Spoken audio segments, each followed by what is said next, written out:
Sugar. It's everywhere. A lot of discussion about it. You talk to any parent that's bringing a child home from a birthday party and they're going to tell you that between all that cake, soda, and cookies, they have a hyperactive child in the back seat. Do scientific studies support that?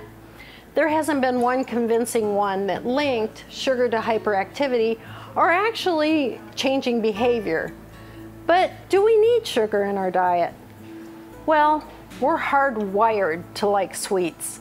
So eliminating it can be difficult, but reducing it is not impossible. All sugars aren't created equally. We get sugars from our milk and fruits. Did you know that milk has lactose, which is a form of sugar? But just think of all the nutrients you're getting with a glass of milk. Fruits also contain fructose, which is a type of sugar.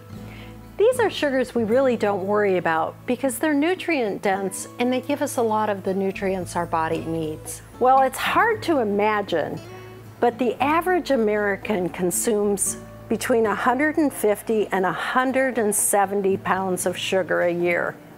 You don't think that's you? Just think about it.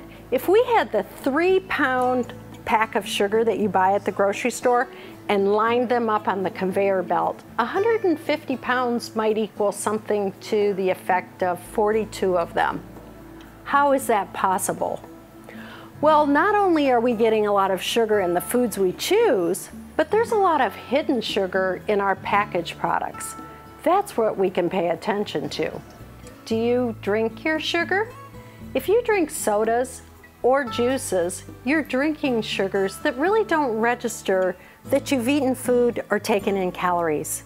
It's just extra calories to that meal. Isn't it something to think that you're getting 10 teaspoons of sugar in a 12-ounce soda? But probably a little bit more amazing is you're getting an equal amount of sugar in an equal amount of apple juice. Artificial sweeteners, are they right for you? How do they work? Well, there are a lot of them on the market and there's a lot of controversy about them. To be conservative, I suggest limiting them to 2 servings a day. They are so much sweeter than sucrose that it only takes a pinpoint to have the same sweetening power. Therefore, they can use less and calorically add almost no calories and give it the same sweetening power. Being realistic, most people aren't willing to completely eliminate the sugar from their diet, but it is worthy to look for those hidden sources. A product called high fructose corn syrup solids is becoming very prevalent in a lot of our food system.